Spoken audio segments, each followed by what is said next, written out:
Howdy, howdy. We're a little bit late.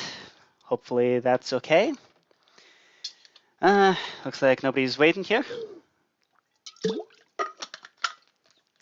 Let's see. Check that we're live. Like nobody's waiting.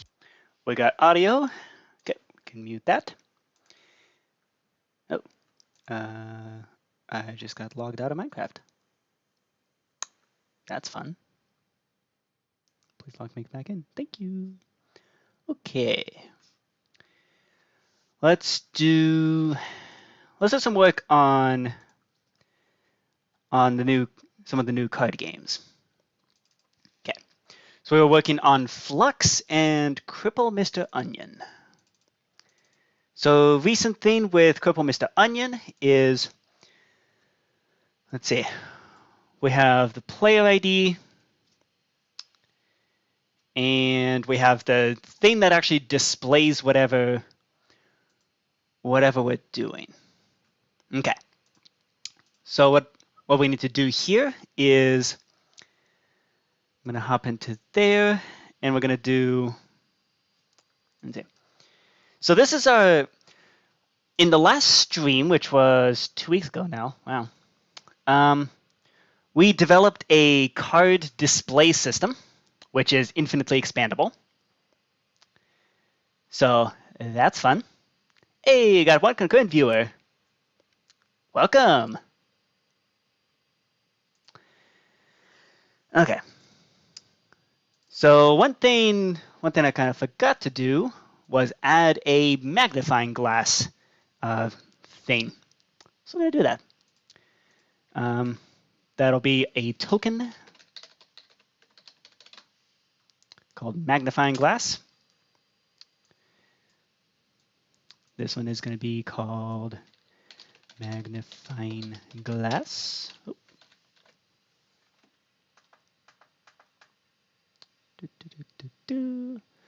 Turn up the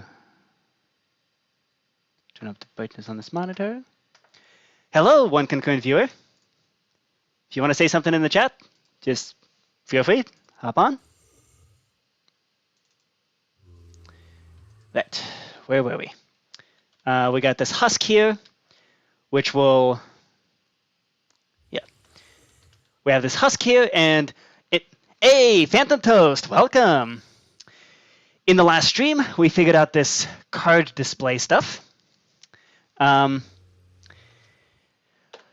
Phantom Toast.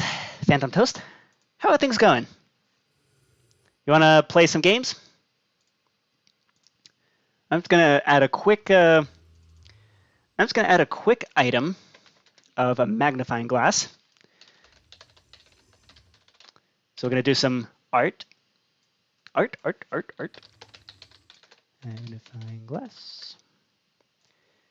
And then pop into textures, and we create a magnifying glass. We got a blue check mark. Yeah, sure.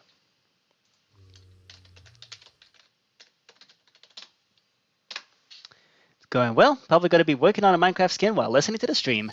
Awesome. I love that.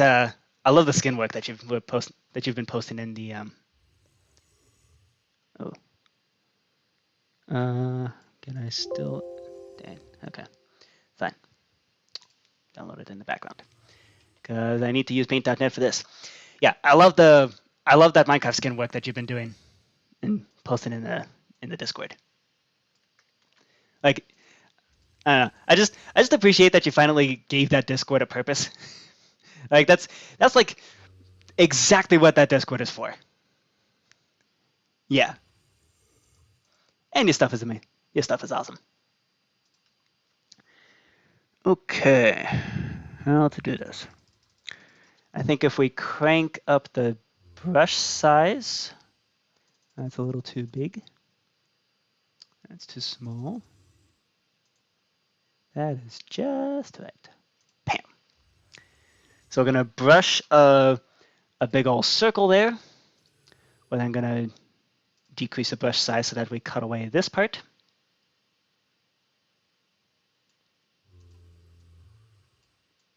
we do one of these.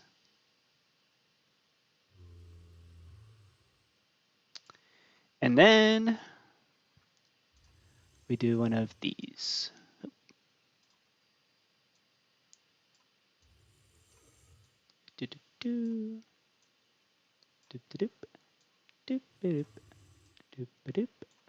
And okay. From there, let's see, that's the contiguous mode. Okay, it'll only fill in that part. Good. So here I want a light gray color, and this is going to be mostly transparent. That's maybe a little too transparent. Yeah. What do you think? Does this look okay? Let's see it. Let's see it in game. So I got to do this. Reload the textures.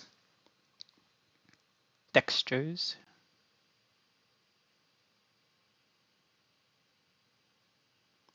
And bam. All right, give me a blaze rod with item model going to be Minecraft Z tokens / magnifying glass. Ayo. All right. So there you go. That's the magnifying glass. What do you think, Phantom Toast? Does this look okay? Is this a good magnifying glass? Ooh, maybe I could make the handle a wooden color. Like, so it's like a wood-handled magnifying glass. Nope. That's not supposed to happen. Why is it doing that? Oh, because I need to decrease the tolerance. Do that. Okay.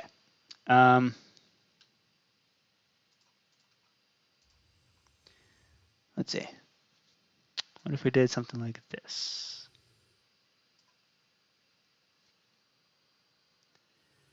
Do you like this wood handle magnifying glass, or maybe even like a black handle?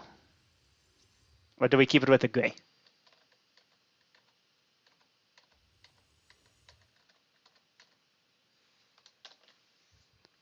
I don't know. What do you think?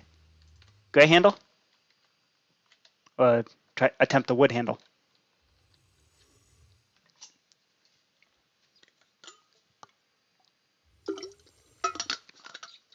Black handle. Okay. Let's see. So if we're going to do a black handle, it'll look like this. And then we do a bop. Oops. Not like that. Like that. Okay, black handle. Yeah, that's exactly what I was thinking. In fact, we could do something like this. Oh. Should we have this pixel black or gray? Yes, we're going one pixel at a time because the textures are 16 by 16. So that's the level of detail we're working on. So the question is, does the handle extend up to there, or should it touch the glass part?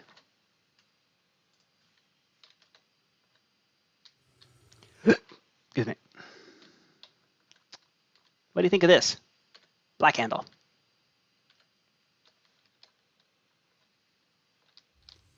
Is this good?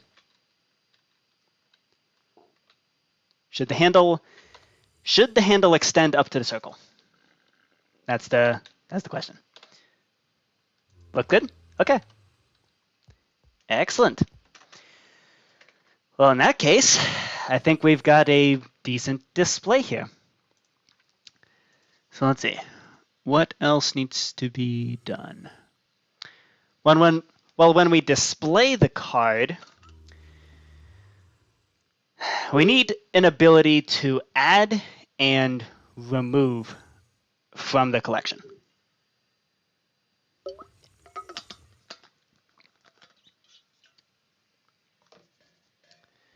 Let's see.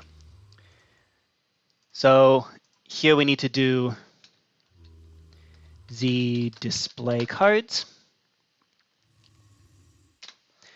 So if we want to add a card to be displayed, here's what I was thinking.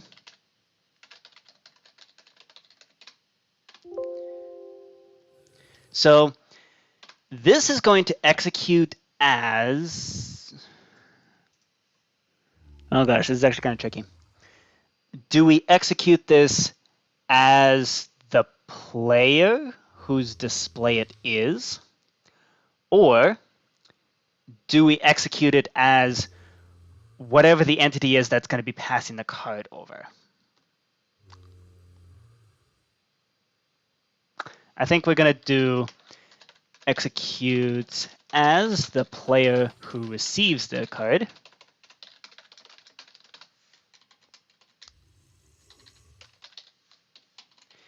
And then we're going to input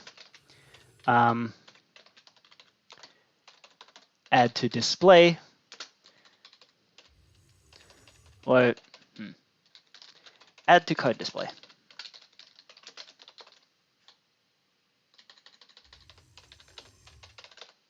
We're going to have an entity tagged add to card display from weapon.mainHand. Okay, so based on this, we're going to do, so let's see. So first things first, we need to do this, so that way we can localize it to the particular player. Oh, I need to turn on some music. I forgot to do that. How did I forget music? It really has been 2 weeks since I last streamed. I forgot how to actually stream. Okay, let's do Approaching Nirvana. And let's do Coming Home. Why not? Okay. So now here when we add the card, so we've now established a player ID. So what we want to do is, since this is supposed to be infinitely expandable, we don't want to be keeping track of where the endpoint is. So the way I was thinking of doing this is basically shift all the cards over and then add the new card to the beginning of the list. I figured that'd be a useful thing to do. So from there, we're going to do so that's adding a card to the we'll always add it to the beginning of the list. So we're going to do execute as at E, predicate equals triple onion in dimension, tag equals what?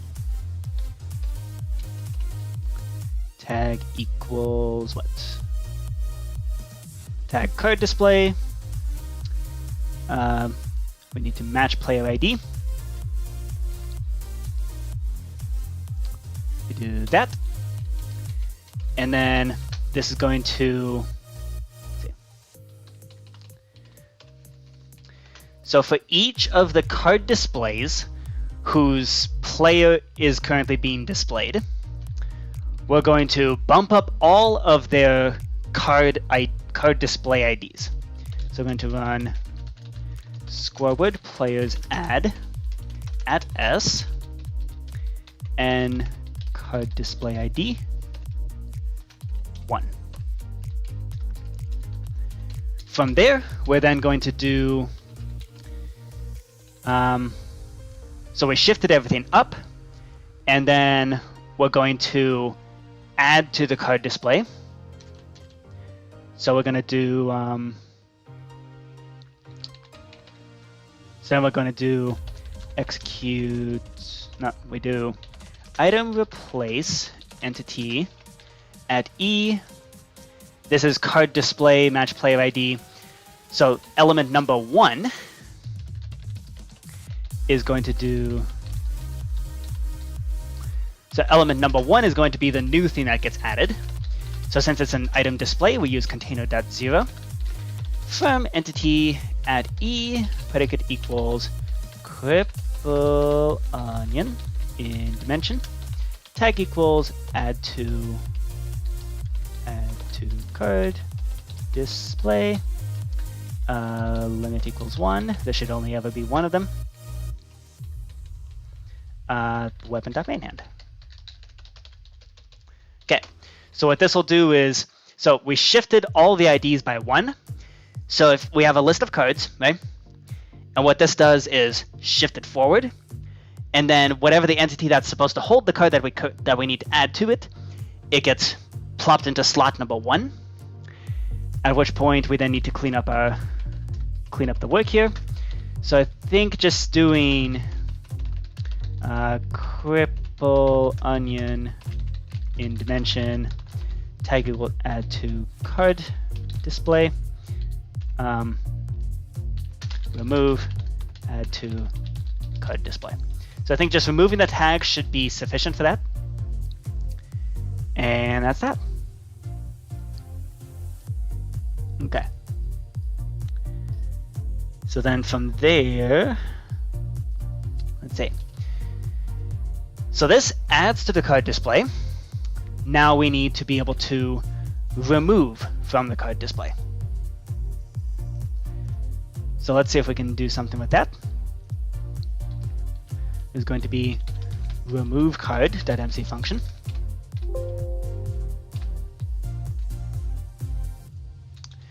And I think this should be execute as the specific card that needs to be removed.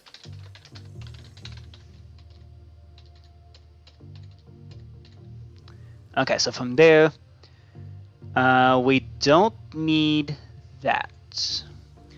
Although we are going to do this. So n player ID equals at s and player ID. This should be operation. So transfer to the temporary n temp thing. From there, we're going to do, so we want to remove a specific card here.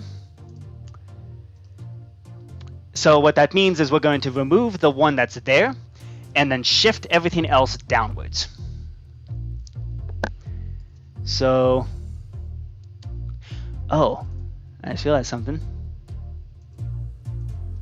We need to do, when we add a, so adding and removing a card, since this needs to be infinitely expandable, we need to summon a new item display.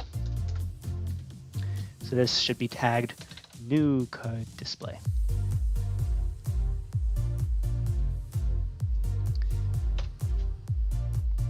Okay, so then we're going to do execute at s. It does not matter how this goes because it'll teleport into place anyways. So it's going to be item display tilde tilde tilde. This will be tagged as card display and also new card display. This will be billboard vertical. And I think that's all the information that this needs. So it will rotate with the player, and it'll rotate to be viewed by the player. It has those specific tags, so we can refer to it whenever we wish. And I think that's all we need for this particular item display. So we're going to do scoreboard players. Scoreboard players set at E, predicate equals cripple onion in dimension, tag equals new card display, and card display ID. We set it to 1, and then we also transfer the player ID.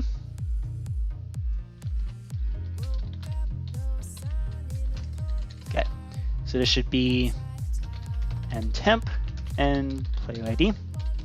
So it transfers the player ID, and it transfers the, it sets the card display ID to 1, at which point it moves the card over, and then we need to clean up our stuff here.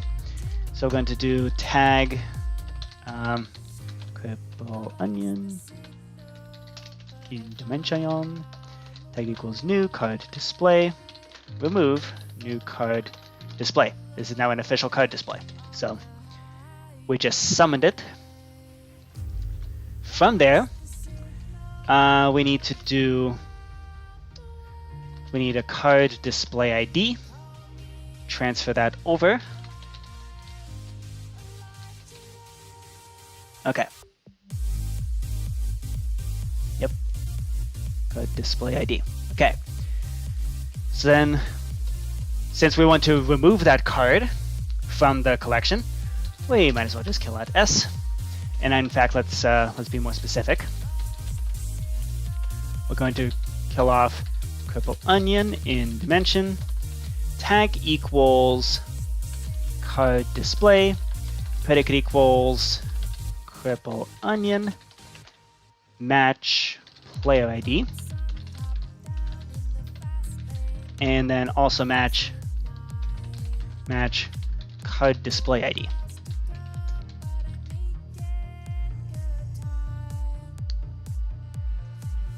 So we got that.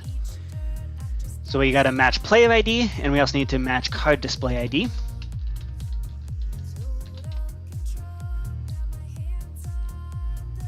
There's that. And player ID and card display ID. So we got that. And then everything that's bigger than anything that has an ID that's bigger than it needs to be shifted down. So we're going to, this is something that we did in 5D chess with multiverse time travel to keep track of the minimum and maximum universe and also the minimum and maximum time. So this is going to, we're not going to match the card display ID. We want bigger card display ID. Run scoreboard players remove at S and card display ID 1. So from there, let's hop into 5D chess and see what we did out there. Card game hub games, 5D chess, data, 5D chess, predicate. So we got bigger time. Okay, that seems reasonable.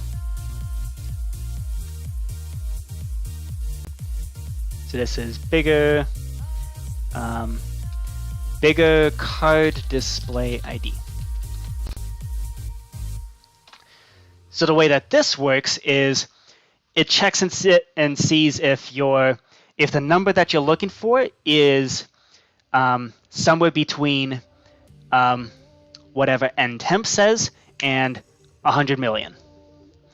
Because we should never run into this. So I need card display ID. Actually, we're replacing 5 time chord. Got that. And we replace 5 temp with n temp. Okay. So somewhere between the current number and, what is this, 100 million? Okay, that's, so from here, 3, 6, 9. Oh, a billion. Okay. Not like it makes a difference. Though it does mean if you have a billion cards, it might cause problems. It's just like how with 5D chess, if you have a billion, if you happen to have a billion universes or a billion elements in your timeline, then that's going to cause problems. Although, if you're at that point, you've probably caused enough problems as it is.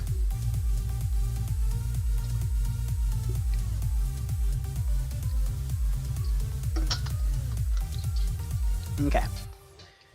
So we then do that. Okay. So we got bigger card display ID. So let's check, make sure this logic works out. So whichever specific card needs to be removed from the collection, we do set the player ID to that card, set the card display ID to that card, and then we kill the... So then we kill off that particular card, and then and anything else that's associated with that card, and then we shift all the other IDs downwards, so that way they display properly. Okay, and this is copy paste exactly the same mechanism that's going to be used in Flux. Okay, so this was a good model. So I now want to kill this item display. All right. And this husk was a very good model. So get rid of that. And let's run a test. Okay. This is going to be when the game is active. I should probably remove all these bools. So then we're going to do execute as at E or at A, predicate equals cripple onion in dimension, tag equals player, run function cripple onion display card. I believe that's what it is. Is that what this one is?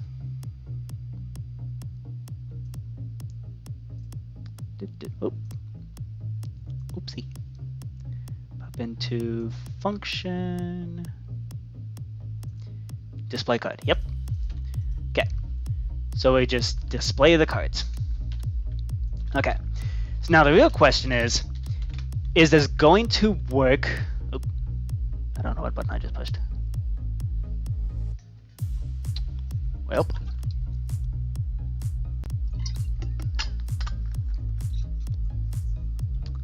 I have no idea what button I just pushed, and Minecraft just froze.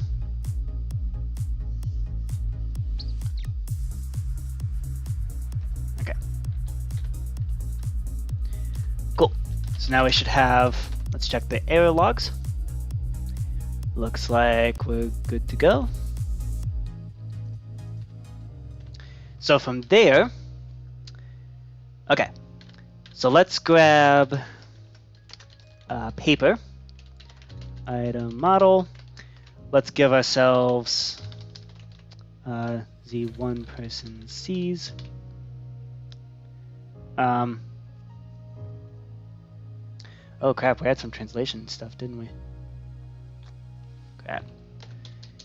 Is it still in the history, potentially? Okay, so this was when I was doing debugging on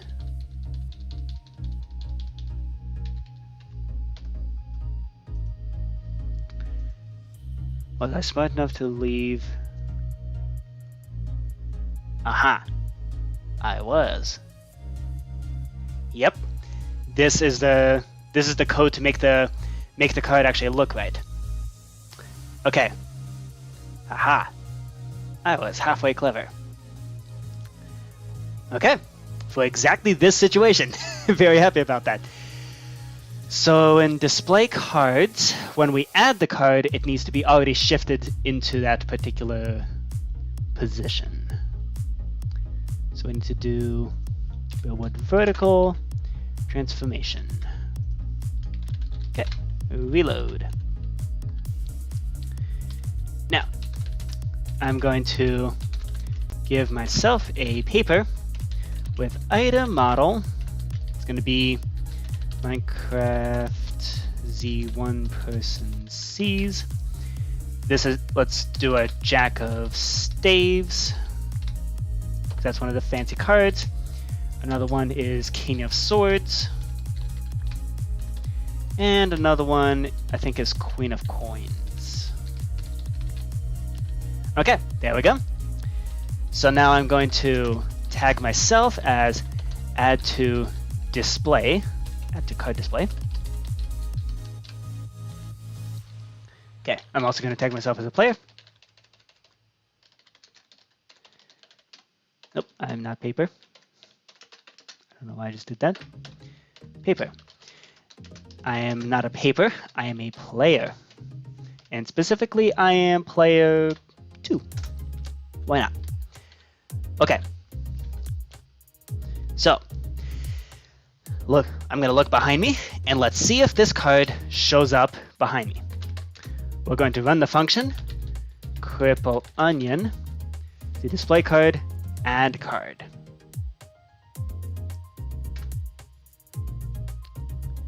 Okay. Not quite what I was looking for. And it did summon, so that's good. Although,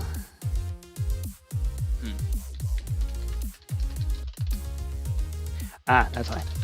Because we need an player ID, and we need an card display ID.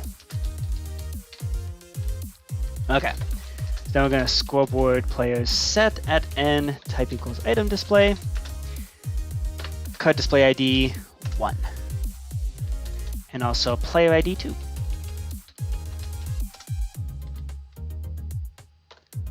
Okay, nothing changed. Why is that?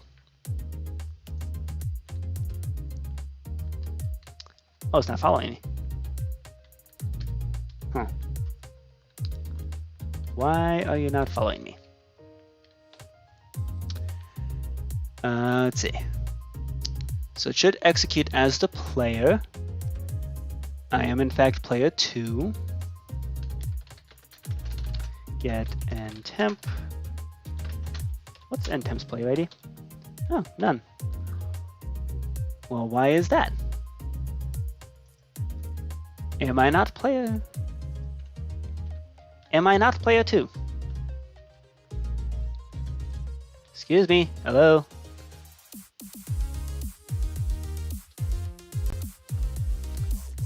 Onion display card.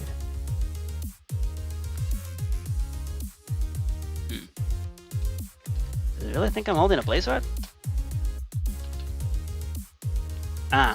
Because I did an unless instead of an if.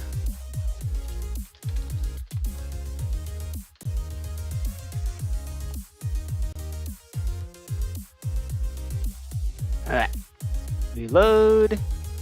And it should snap to my position. I am not holding a blaze rod right now. Okay, so what's the matter? Buh. So it's running the function. Well, clearly it's not.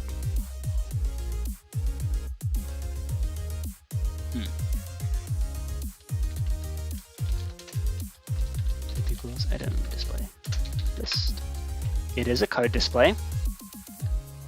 Okay.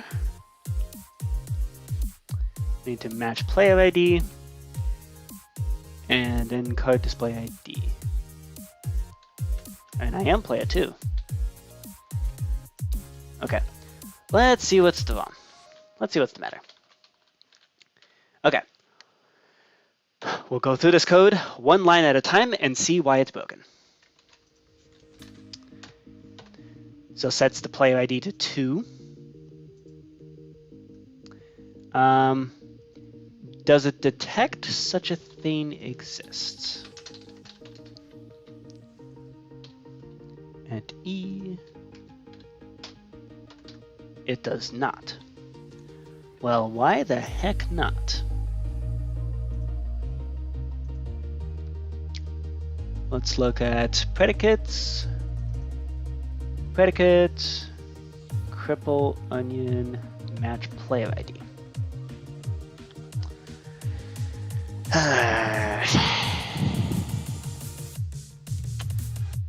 Okay. What's the player ID for the item display? Let's do scoreboard players get at n type equals item display. Card display ID 1. Okay. Player ID 2. Okay. So why is it not detecting that? it does see something as having matching player ID. What is it? It is a card display. Okay.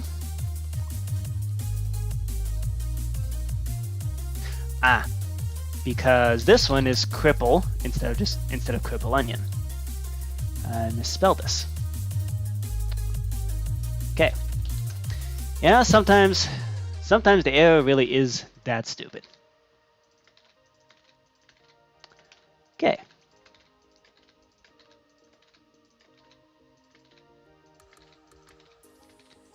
Such is the case here. The error is very stupid. Okay. This, as soon as we reload, should now snap into place. And snap into place. Right about now. How about now?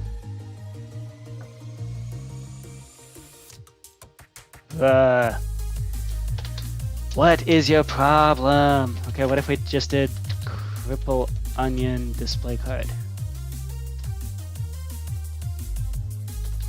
Oh, that works. I am tagged as a player. Oh, did I make the same mistake with the command block here? No, cripple onion in dimension. Tag equals player. Oh, it didn't set it to repeat. Okay, and with that, we now have a card display, and if I hold the magnifying glass, it should freeze in place. Excellent. And snap, and freeze. Yes! Okay.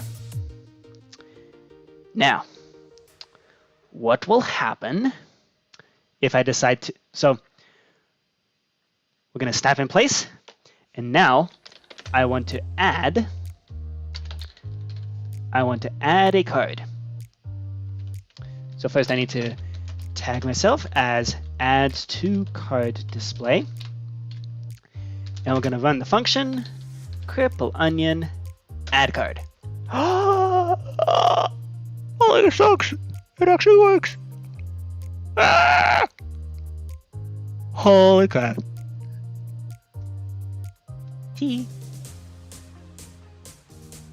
Okay. What if I'm holding the magnifying glass? I can't do that, can I? Okay. What if I'm holding the magnifying glass? Nope. Okay. What if I'm holding the magnifying glass when the thing gets added? So the only way to make that work is if it's in armor stand doing that. Add to card display, and then we want to data merge entity u show arms 1b. Okay, I'll pass you this queen of coins. And now what will happen if I'm, say, looking like this and I'm holding the magnifying glass? What will happen if it now attempts to add to the card? As, oh no, we just need to run the function. Cripple onion, add card. Okay, it does not display correctly. Okay, that's expected because I'm holding the magnifying glass. And we do snap. Yes! Okay, sweet! We have a card display now. Oh yeah! Oh, didn't want to do that. Okay. Let's see if we can do this. I'm going to repeatedly tag the nearest player as add to card display. And let's get some cards added. So I want to add you again. Oh.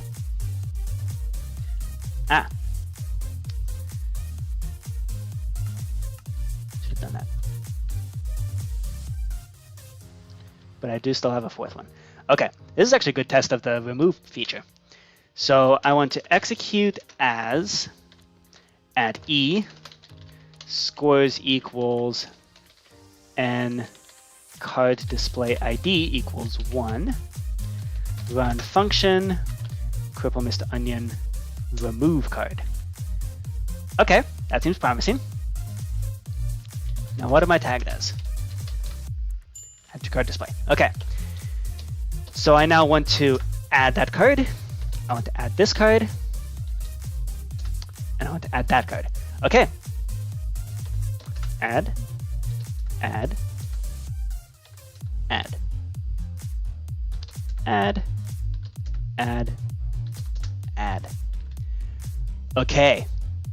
Sweet. And then I can do this. Hold on to the magnifying glass. And there's all my cards. Oh boy. Okay. So I can just do this and then hold on to the magnifying glass, and that gives me a view of all the cards. And if need be, I can also right-click the cards to get what I need. Okay, sweet. This is awesome. And pops right back behind me. This is amazing. I didn't expect that to work so well. Like, if you look straight up, they just completely flatten out. I mean, it's kind of useless in this angle, but they flatten out. That's kind of cool.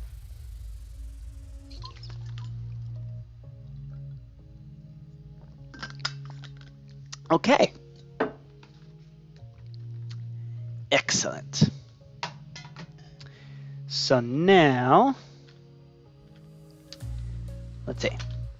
Let's test the remove feature. So from here, I want to execute as, so I have 12 of them. Let's do number 3.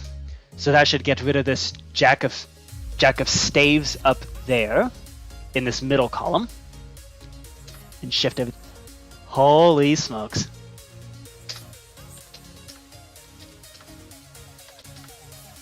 Oh, it actually works.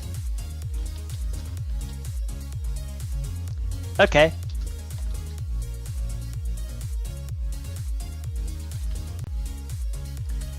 And then if I want to, I can then add a card, add a bunch, and then go remove. Holy smokes. This actually works. Okay. Oh, does the first card work? If this is the first card, it works. Okay. Well then. Okay. All right.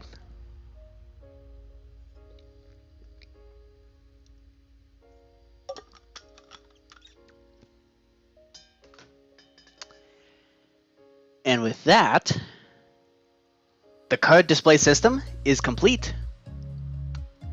Okay, so as I move my head around, it will adjust. It'll move the card with me, unless I hold the magnifying glass, and then it freezes in place. This is awesome. So, this is going to be the mechanism to which we declare cards. So, declaring a card is basically the act of making it publicly known that you have that card, and also activating its ability, if it has an ability. So it's one of those useful things where, like, anybody can, like, you can declare a card even if you're not in the showdown phase. So, I mean, the showdown automatically is declaring cards, but actually activating its ability takes you right-clicking with that card and activating the ability. Okay. Sweet. Okay. And then here we also have Yeah. And then, oh, right. We had a thing where once you play down the card, you can right-click it to activate its ability. That's what the armor stand is representing. Okay.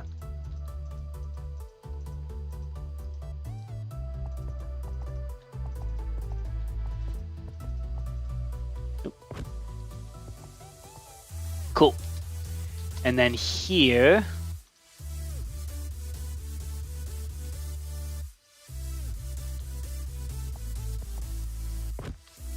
okay. That's no good. So we basically need to do two different versions. One for rotating one way, one for rotating the other way. So if we haven't, okay, so let's turn this off briefly. So we pop over here. We want to do, okay, so this is 0, 1, 2, 3 is what activates the ability on one side. So 3, 4, 5, 6, and then 7 is the rotation that will activate the other ability. Okay, cool. So we can close those. And then we pop into here, go into function, and we do click card.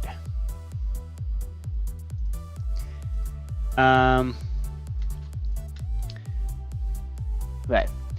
So we need to do execute if entity at S has item rotation 3, change it to 2. If it's at 7, make it a 6. So now the question is, what do we put into the brackets? So we need to do execute if entity, look for item display. Wait, not item display, we want item frame. So I want item rotation that. Okay. Cool. So just do one of those.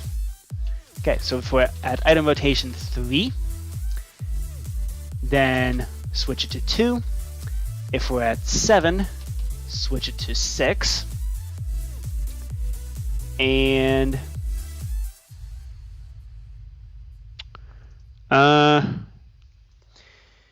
you know what we should do?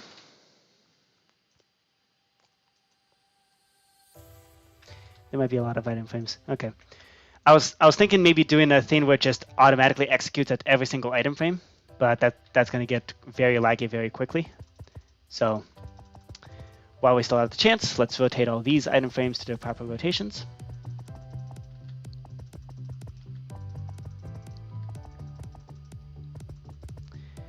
And the nice thing about item frames is that if you remove the item and then plop it back in, the rotation stays the same. Okay, so then we do that.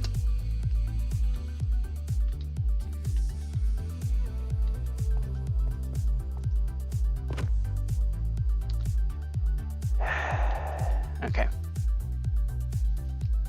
Let's do data merge entity U. Item rotation. Let's get it past the point there. Are you kidding me? Why is that not activating? So we got 3. Because we need to activate on 7. Okay. Boop. Oh, crap.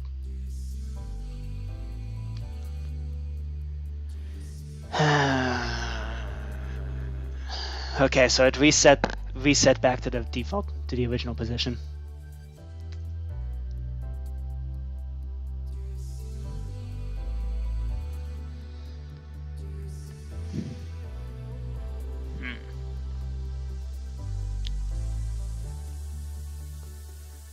What part of item rotation 3B do you not understand?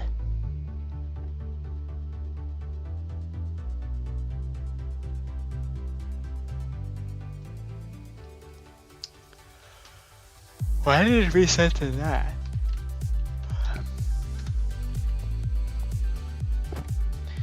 So it did its thing, but it reset to position 2 instead of 6.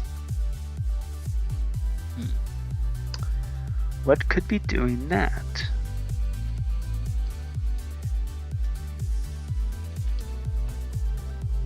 Okay. What does this item frame think its rotation is? I'm going to do that. And I'm going to do data get entity at n type equals item frame, glow item frame, regular item frame. Give me your item rotation. 7. Okay. So that means if we execute as this guy, I feel like a lot of programming is kind of doing the SpongeBob thing, where you go, "Is this your wallet? No. It has your ID on it. Correct. It has all your money in it. Correct. So this is your wallet. Wrong." It's like, so this is basically what I'm dealing with right now. Like I'm going, like, it's clearly detected that it's rotated. So it has your ID. It has the proper item rotation. And say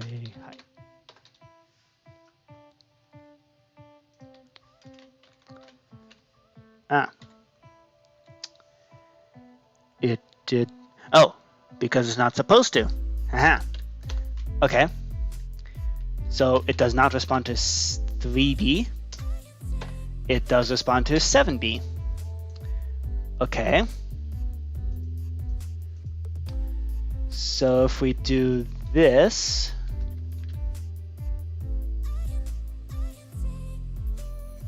okay. So then I want execute as at n type equals item frame, regular item frame. Okay. And then that resets it. You forgot a bracket in my ID, so it's not my wallet. That's a good one. Yeah, that's exactly what ends up. That's exactly what usually happens. Okay. Okay. Let's try reloading. Because I'm out of ideas at this point. Like, why is it not detecting that? Okay. Let's try this. Oh, wait. I need to power on the command blocks again. Okay. And pop. Yes! Okay. And it resets. Excellent.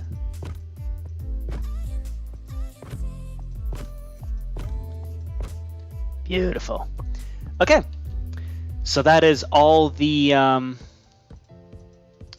that's all that done. Okay.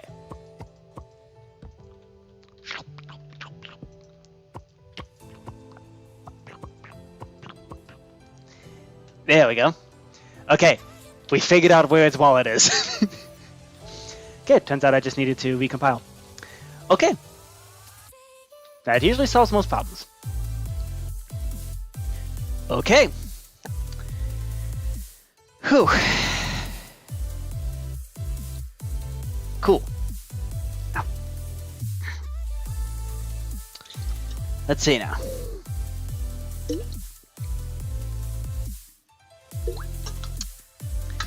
So I think at this point what would be most helpful to do, I want to get the boats to automatically expand and contract. Because even though that's not going to be necessarily infinite, it does have a bound, but we also want to make it look infinite. So everybody gets 10 cards. So that means the maximum number of cards that can be played is 10. So there's going to be a 10 by 10 boat because those cards are played in groups. So although not ideal, you can play all 10 of those cards as 10 different groups. And you can also play all 10 cards as one group. So yeah. So we want to make these boats automatically expand as there's more combos that need to be played. And usually you only ever play one combo at a time, sometimes two, like if you need a tiebreaker. Excuse me. So that makes that part quite nice. So this will be the boats.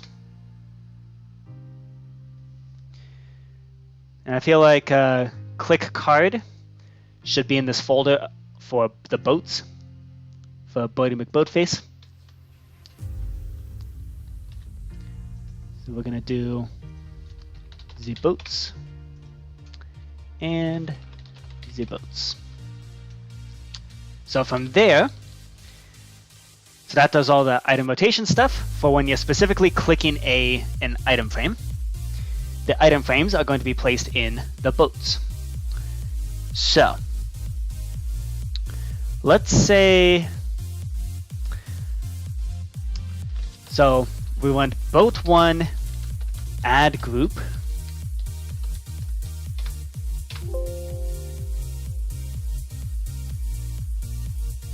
So that means we need to have a scoreboard here for group ID.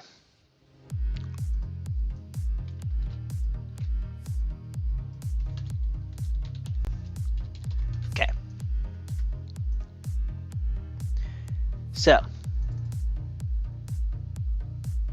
we want to add group, and then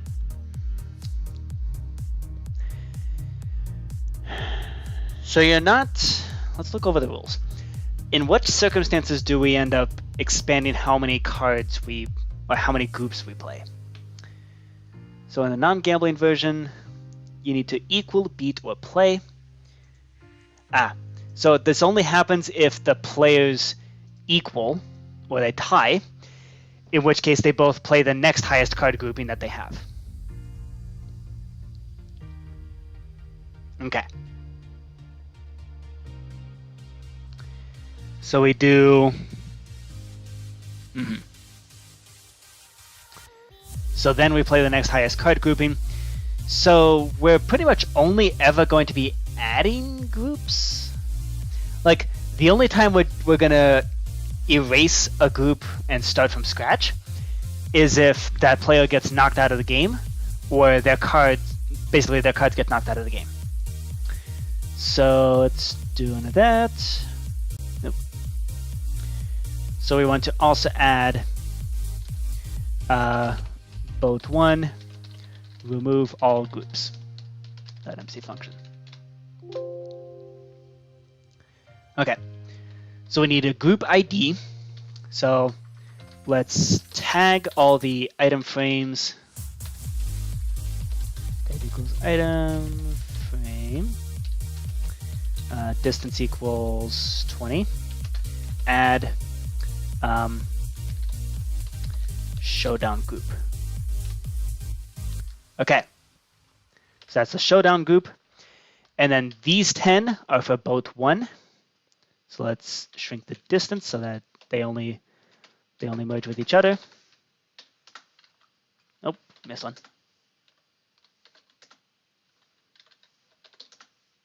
Okay. And then over here, we add boat 2.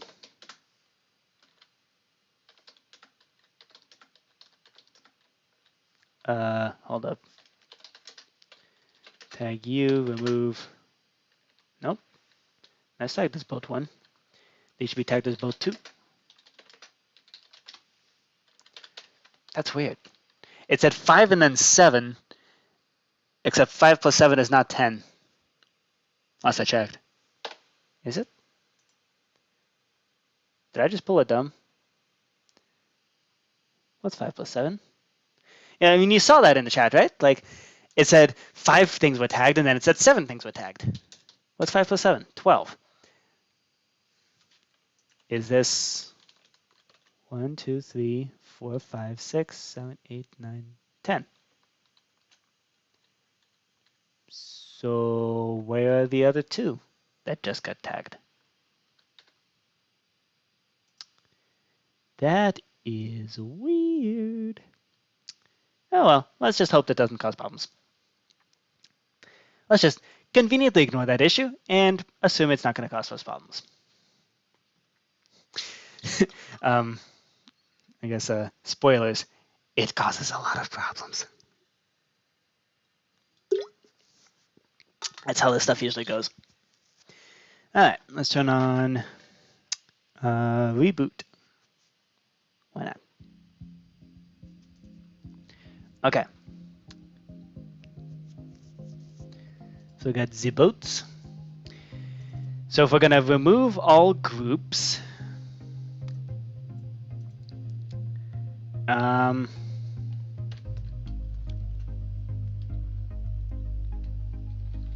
okay, so we want to shrink the boat. That's the thing.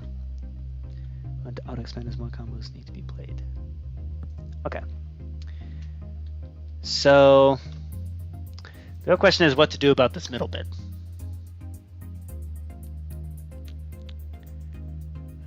Well, actually it's fine, because we're not going one boat at a time. Both boats are going to expand simultaneously.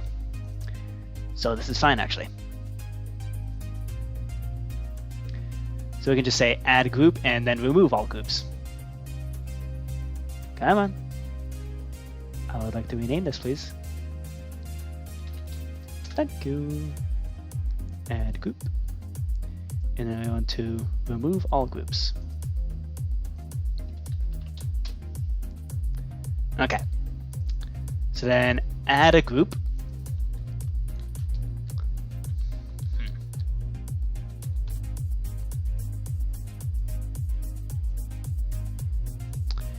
So I want to, let's do remove all groups first.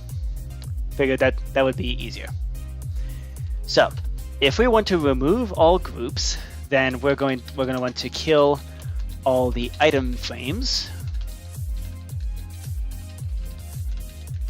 Type equals item frame. What are these tagged as? Just showdown group. Okay. Tag equals showdown group, where their scoreboard and group ID matches 2 or more. So we basically go back down to just group 1. Which reminds me, we need to add a new scoreboard. And then I want to scoreboard players set at E, type equals item frame. Item frame. Nope. Item frame. There you go. Item frame, distance equals 50. Why not? Add, oh, no. And group ID, set it to 1. Okay.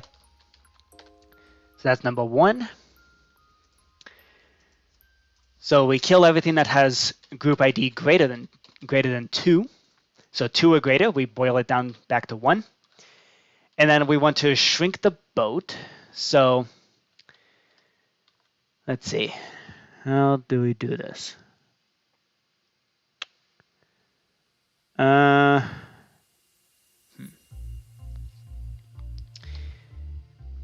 We should mark off this particular item frame, add, call it relative boat.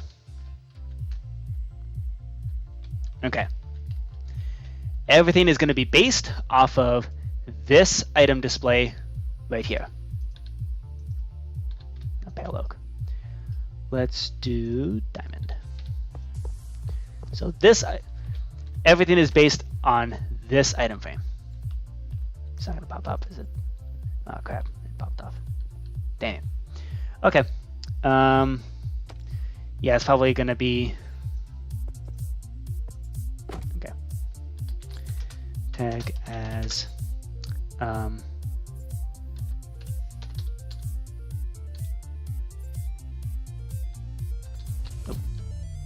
what are you tagged as?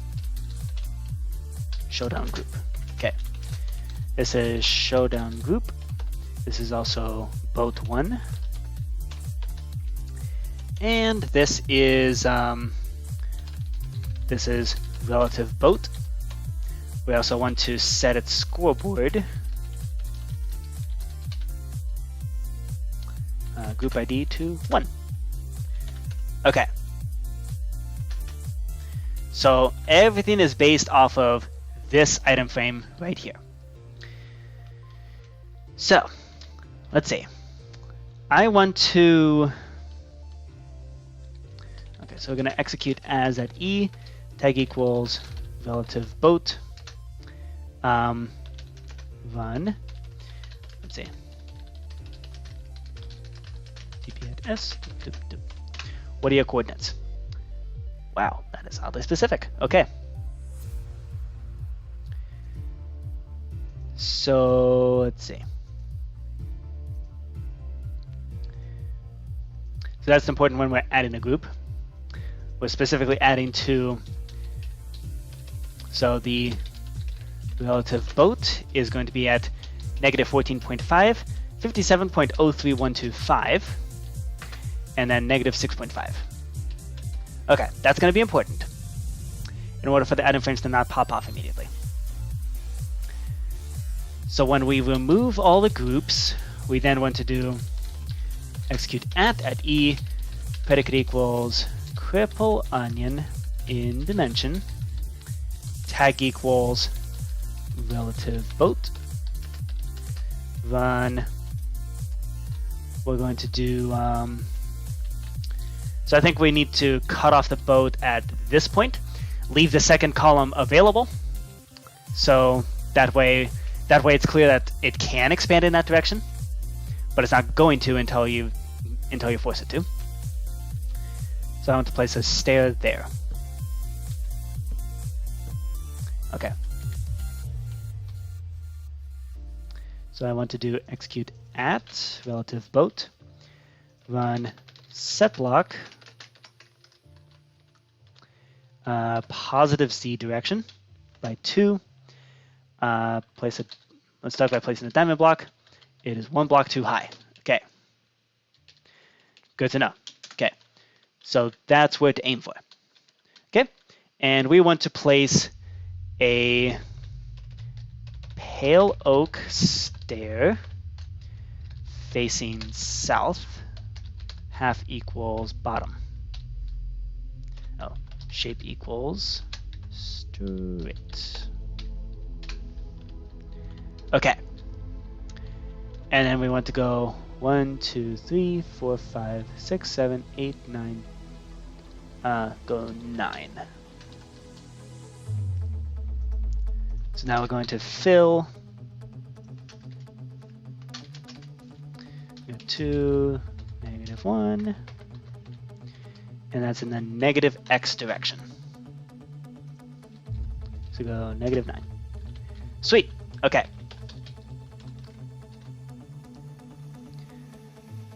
So we do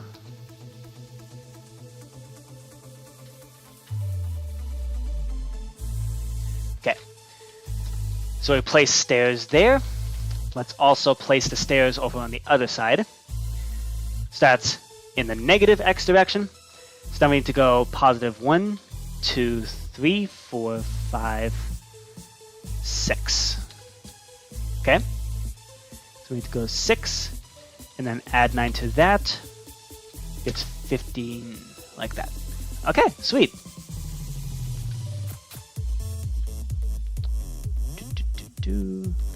There we go. Okie doke. And we do that. So we got pale oak stairs. Okay. From there, we need to turn that guy into a corner. I wonder if this will actually work. So we do, so this is at -10. Parallel stair facing equals south. This is shape is going to be inner left, and it's going to be facing west. Meanwhile, on the other side, we're going to have this shape.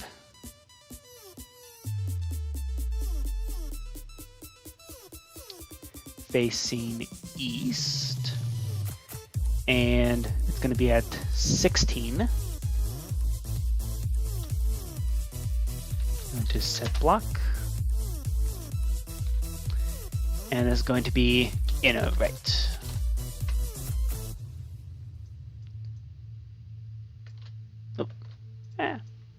Okay.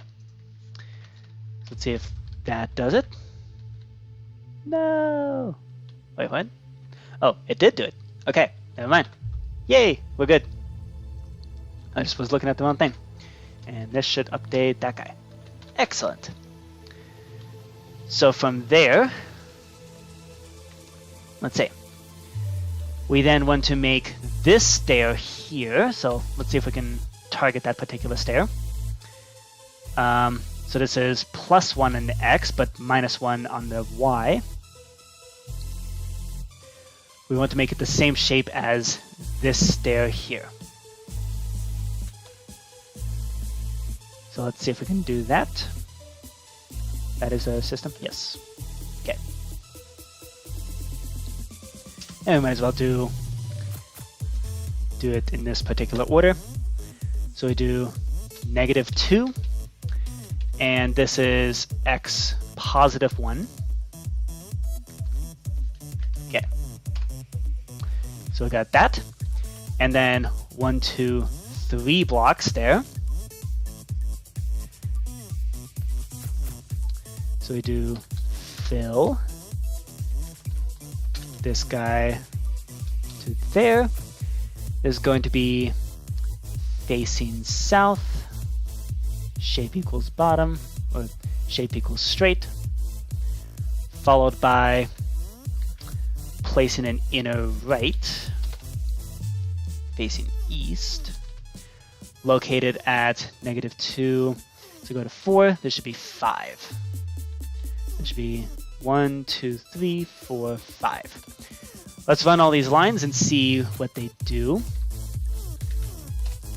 That does that. And then we do that. Okay. Sweet. And then, let's see.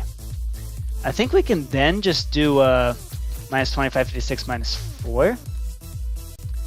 We can just /fill this. No, we can't do that. Okay, so we can remove the upper level.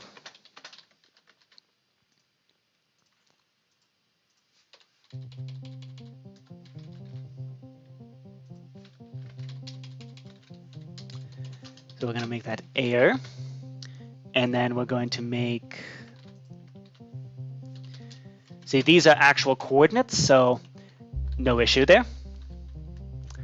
And then, although we could have done actual coordinates here, but I really wanted to do that for the add group purposes because it'll be much easier to do later. Okay, so we need to replace all of these guys with bamboo slabs.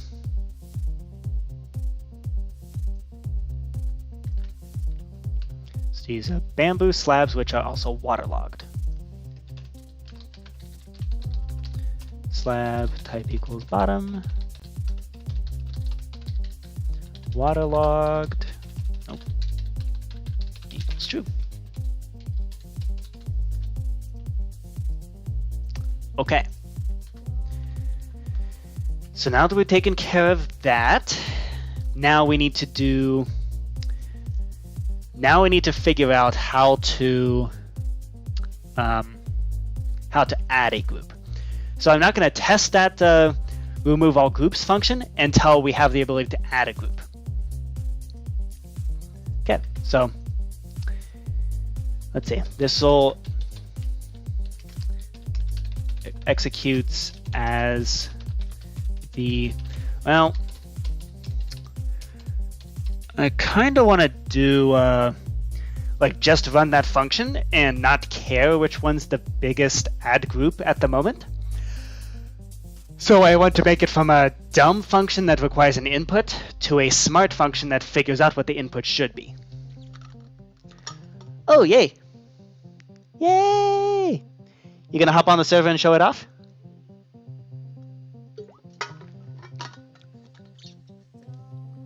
Okay, so this executes as nothing.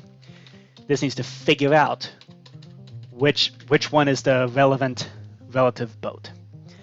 So to do that, we need to add a maximum.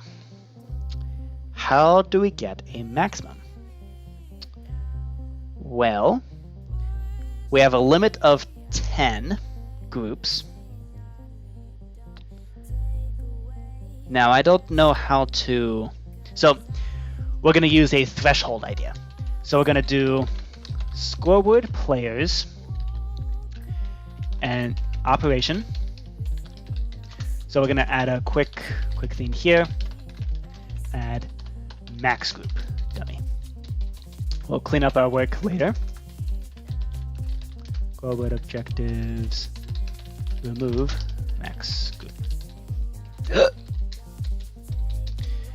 Operation and temp max group equals at E predicate equals cripple onion.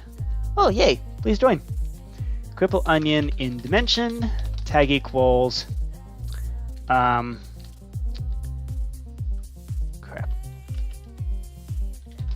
I forgot what tag this is again. Probably indicates it's a bad tag. Showdown group. Okay.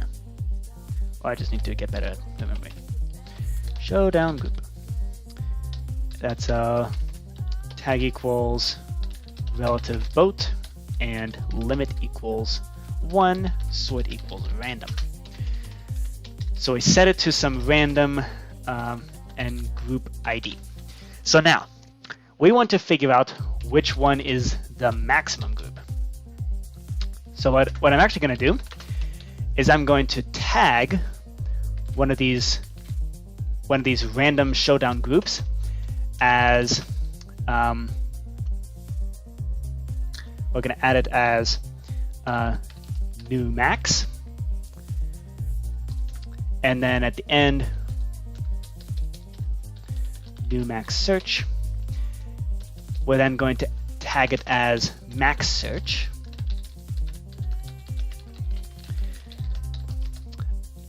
Let's see, new max search, add max search, not search, search. We want relative boat tag is not max search. Basically, we don't want to loop back on what we already did, and that's going to add max search. And this allows us to then do new max tag equals new max search limit equals 1. So based on this, find the maximum group available. Oh, there's been a weird thing where the server randomly closes, like it crashes and then it doesn't reopen, which is really unfortunate.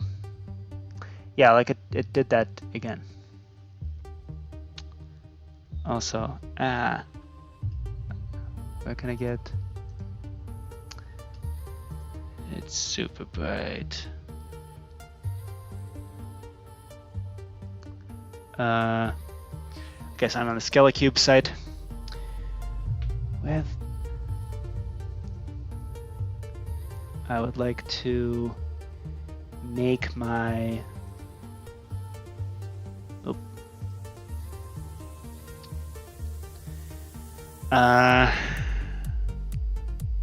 okay, servers. Manage server. Start it up.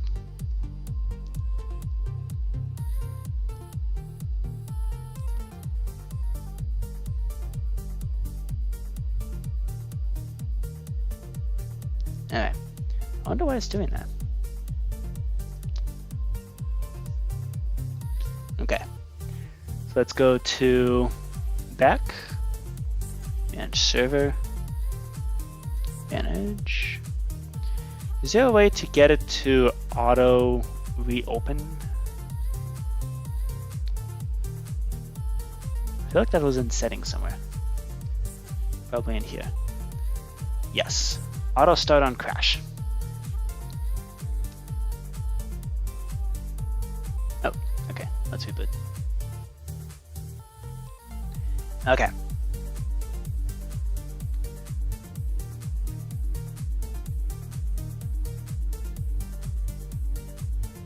And we might as well yeah,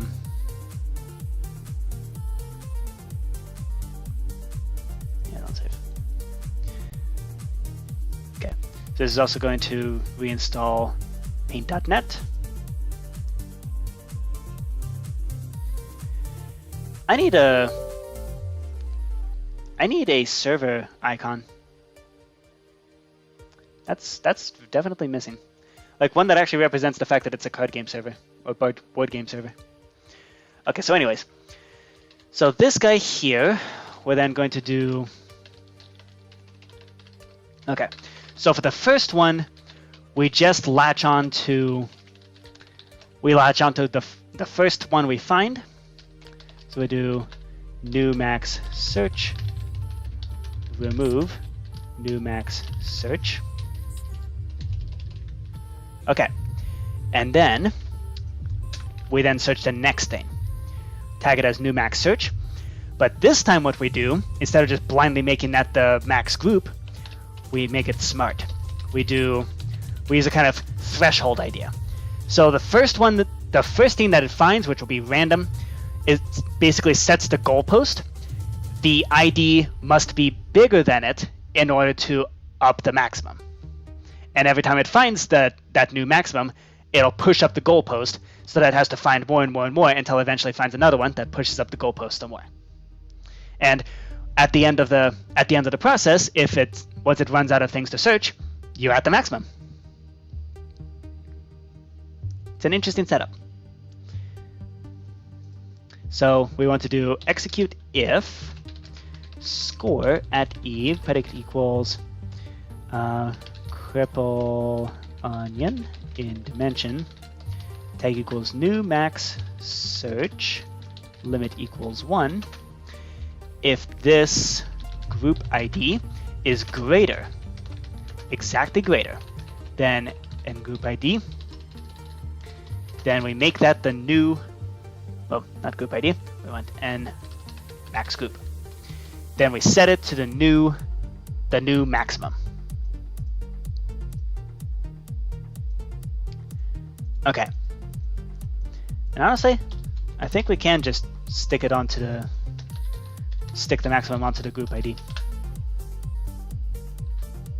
We don't need to introduce a new thing. Okay. So this finds the maximum available. This basically moves the goalpost, which is exactly what we want. And from there, we just repeat this 10 times. So that's 1, 2, 3, 4, 5, 6, 7, 8, 9, 10. So that figures out what's the maximum group that's available. And then what we do is we need another predicate for which relative boat is it.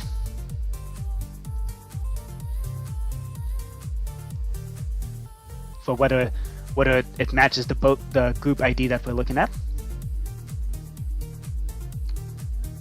So then we do, actually, we don't need to do that. Okay, so then we're going to do execute as at e, predicate equals cripple onion in dimension, tag equals relative boat,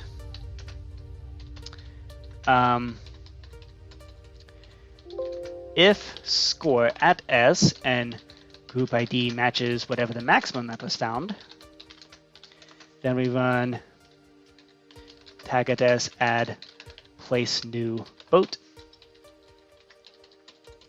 Okay, so from there, okay, yep, finish.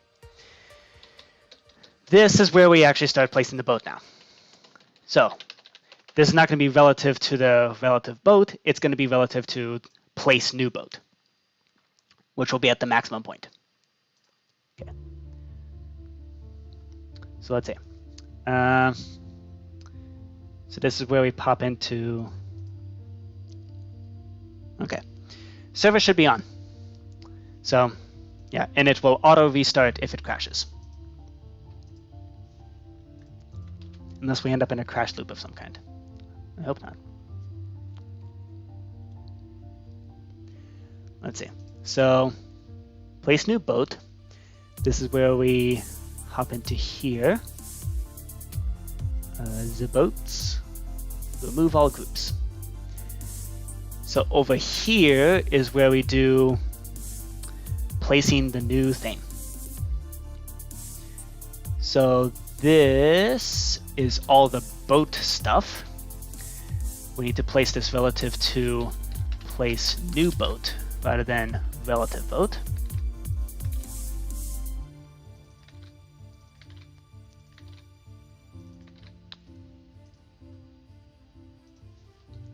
Okay, so we got this, and then set the group ID to ntemp and group ID, place new boat. We place the actual boat stuff, and then we need to adjust the previous column. So how are we going to do that? Well, let's see. So the previous column is going to have a straight edge. Well, actually, yeah. Okay, so the previous column is going to have this straight edge like this. So this is a facing west, shape equals straight. And it's going to be, so it's going to be 1x over, or 1z over. It'll be 1x, and then minus 2 there. Hey, CJ, welcome. What's up? If you want to hop onto the server, just the server's on. Just let me know. I'll hop on as well. Phantom Toast is currently working on a new skin and is almost finished. So new skin is about to drop. Okay, so we have 1, 2, 3, 4, 5. So we got that. And this is going to be facing east. Okay. And from there we do, oh, we also need to do replace these with slabs. Oh, so basically this, yeah, I think this is a better idea. We just copy paste exactly this, but then just adjust all the z coordinates to 1 instead of 2.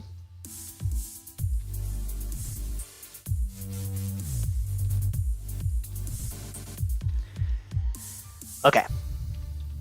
So let's see. Over here, so going across here, these need to be replaced with pale oak slabs. Type equals bottom.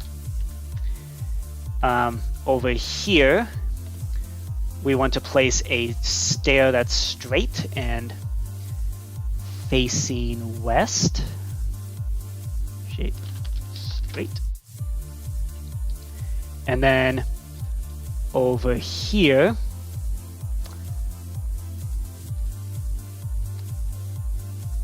oh, that's this guy. Oops. Facing west, shape equals straight. This guy here is the one that needs to be also straight. Okay, we're good then.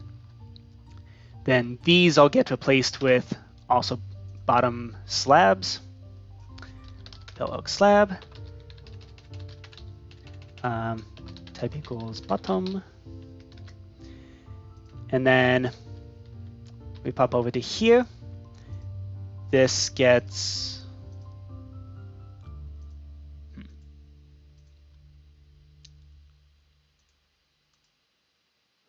oh, that was supposed to be stairs. Okay. It's this that needed to be replaced. Yep. Okay, this is type equals bottom. And then we do set block there, parallel stairs, shape straight, this time facing east. Yep. And then we fill that in with more slabs, type bottom. And then over here, we get another east stair, shape straight. Okay. This is probably going to mess up everything almost instantly. So let's see. Let's do, okay, so let's reload. Let's test. So I want to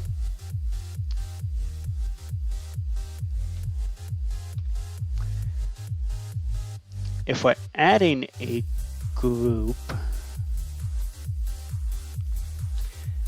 then we actually want these to be 3 and those to be 2. Basically shifting everything over 1. Okay, there's 3, and these should all be 2.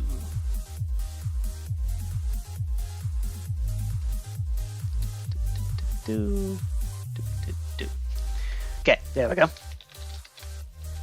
Reload that. And now, we should be able to run the function.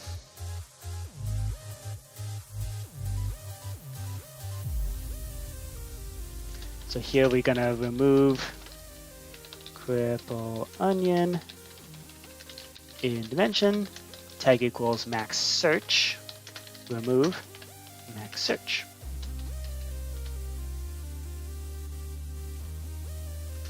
We want cripple onion. I want to add a group.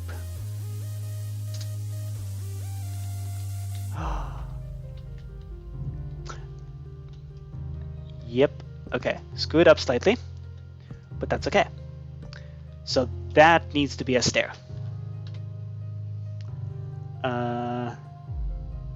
Let's see. Is this one screwed up too? Oh. Right.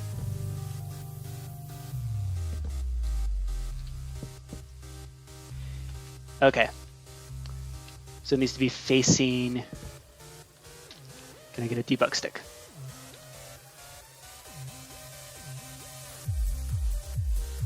I want the shape to be inner right.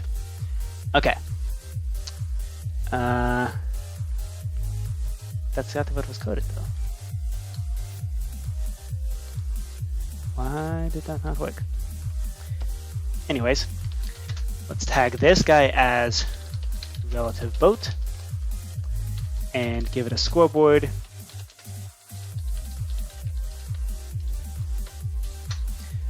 Group ID 2. So now, if we execute this again,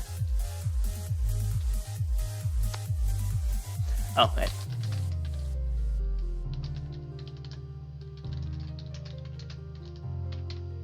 Okay, let's reload and try it again.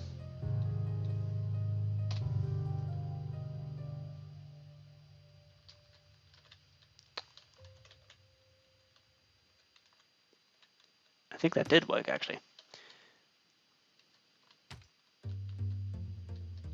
Yeah, I think that did work. Okay, let's test it again. Tag you add relative boat. Oh, I need to also tag them as showdown group. That's why. Right. Add showdown group. Add group. There we go. Okay, these need to be stairs. Why is it not doing that? Facing this bottom. Is it? Ah, it's because of these. Yep, we're reaching too far. Well, this fill block is filling going too far. Okay, I need to do that. There we go. That should fix it. And I bet this is also a problem in the remove groups.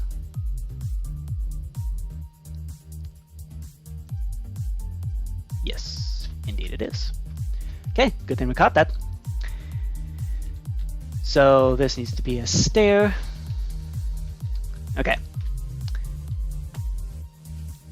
It's not making the inner corner there.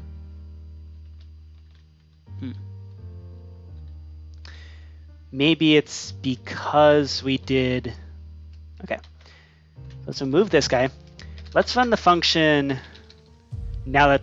So let's remove all groups. Okay, we got a tiny boat now. Now I want to add a group.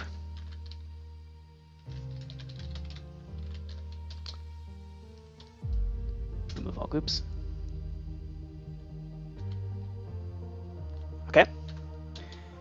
And now add a group. Yay! Okay, it's working. Now, tag you as showdown group, tag as relative boat, apply the scoreboard, item frame, group ID 2. And we do add group.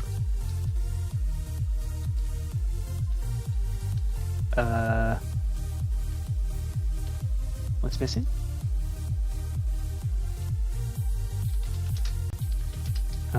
List showdown group. Oh, you know what should be done? That's already done. Okay, never mind.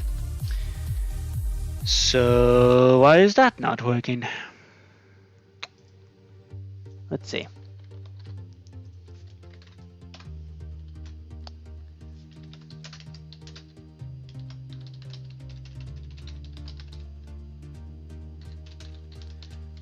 Okay, which one's the new max search? This guy.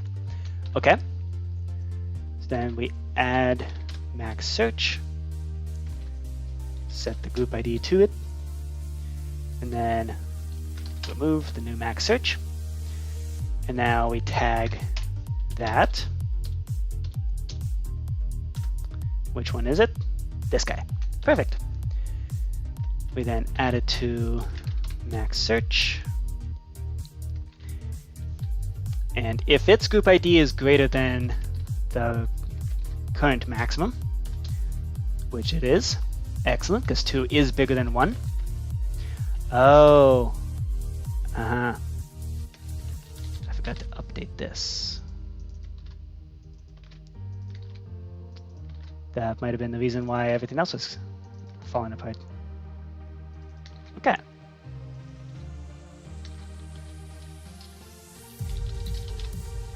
Okay.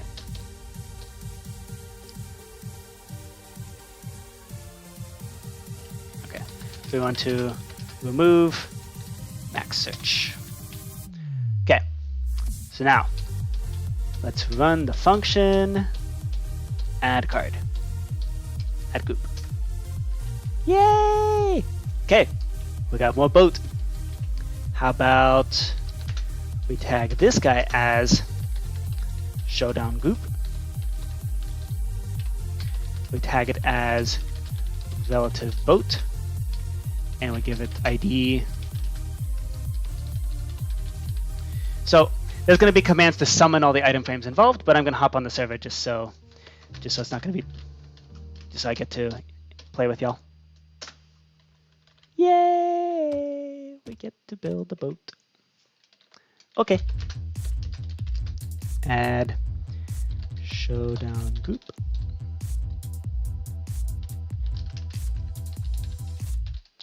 Item frame. Add showdown group.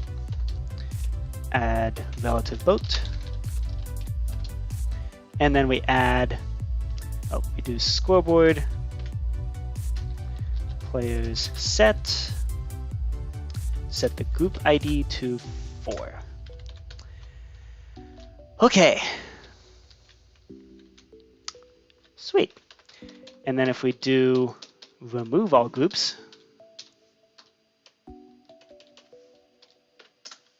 shrinks it down to the 1 size. Yay! Okay. So this boat will gradually increase its shape, or it'll gradually expand as we add more groups, with a limit of 10, of course. But there we go. Display is working. So all we need to do now is place the item frames. And I'll do that after the stream. Because for now, we got 2 people on. So let's play some games. Phantom Toast, you ready? Let's see who's on. Nobody. Okay. Hop onto the server.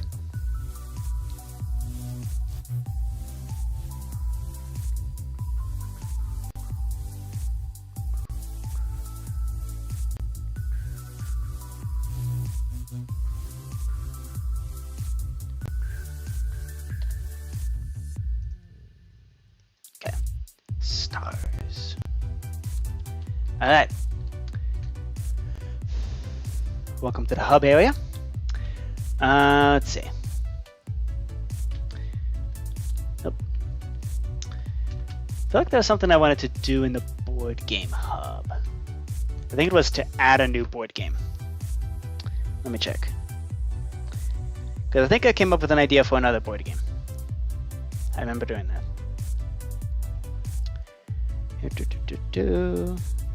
Mousetrap. Nope. Okay. Making up how to shade clothing. Nice. That's very difficult. Mousetrap. Which room should it go into?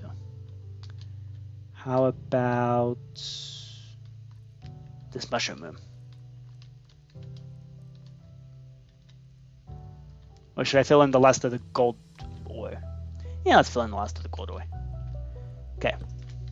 This is Mousetrap. Okay.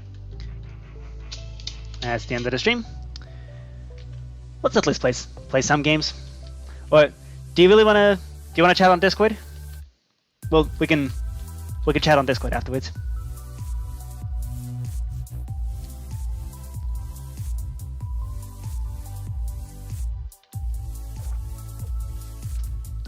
Okay.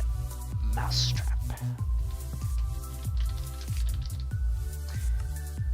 For the record, I have no idea how I'm going to make this game. But it's going to be fun to attempt. Because, see, the problem is that when it comes to programming, you roll your dice, you move your mice, nobody gets hurt. Well, that's the thing. That's the problem is, like, how do you actually make the mousetrap? Right? Like, how do you do that Rube Goldberg machine? How do you do the construction of the Rube Goldberg machine? I guess I can take that away from the players and just build it as I go. But how do you make that thing kind of get so complicated that it could randomly fail? Is it supposed to randomly fail? Because in my experience, like, as the actual board game got older, it would start failing. So going to teleport to Mousetrap. This is a gold ore.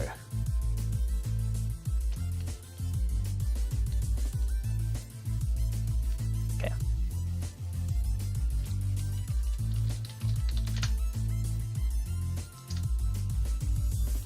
Okay. The code for this, I know we realize we don't need codes anymore, but I still want to use them. At least for the first 40 games that get added. Is it 40? 30. Yeah. Okay, so let's use up the number 1. So that'll be, the code is going to be 1, shortened code. So Mousetrap, teleport to Mousetrap, time on pad 1. This will be gold ore.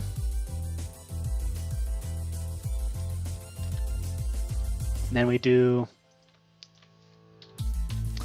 Mousetrap in dimension, and we do Mousetrap in dimension. Okay, then we get this. We got our sticky piston redstone block. And then over here we do command.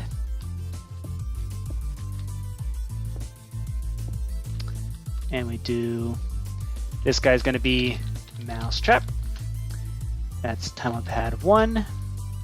This one's going to be Mousetrap. Time on pad 1. Okay.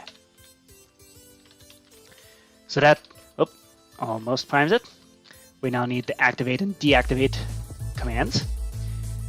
So this is Mousetrap deactivate game. This one is Mousetrap activate game.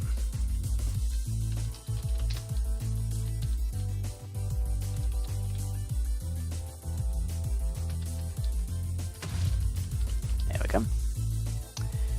And now we can bust down these iron bars here.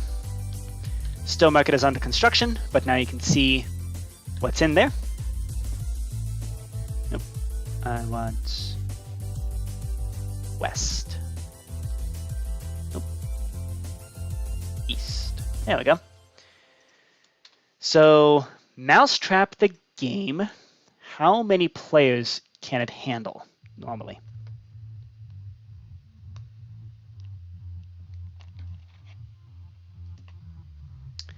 Let's see. Hop onto Wikipedia. We do Mousetrap, the board game. 1963, wow. 2 to 4 players. Okay. Okay, and then the question is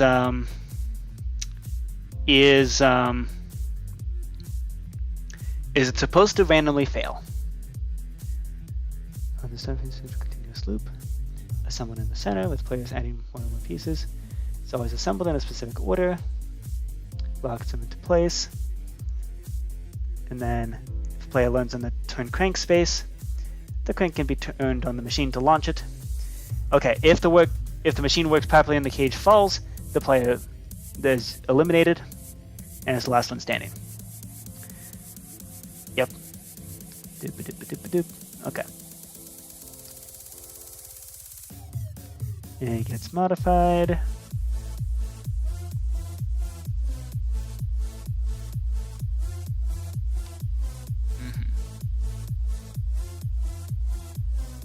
Huh.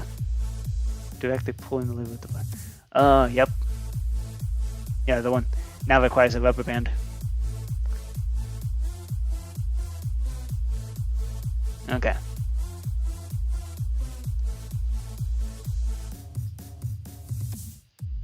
What is it? Oh. Oh, it always did. Interesting. Yep, that's what the Mousetrap looks like. Okay. Excellent. So Mousetrap can handle 2 to 4 players. I'm of course going to try to improve on that. Let's make it 2 to 6.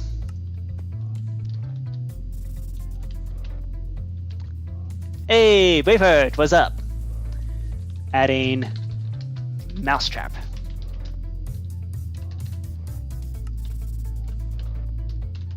Hey yo, mousetrap. Okay, and we need to dim this sign. Okay.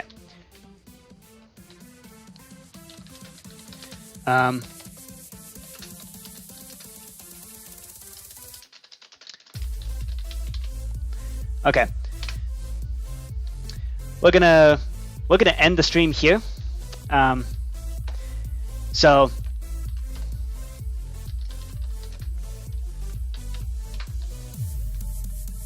okay. Let's end the stream here.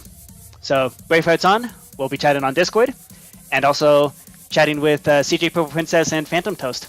So I'm yeah. Good to see you all.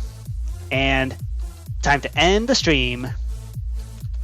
This is also an awesome song to end the stream on. So, okay. Hope y'all enjoyed that, and I'll see you later.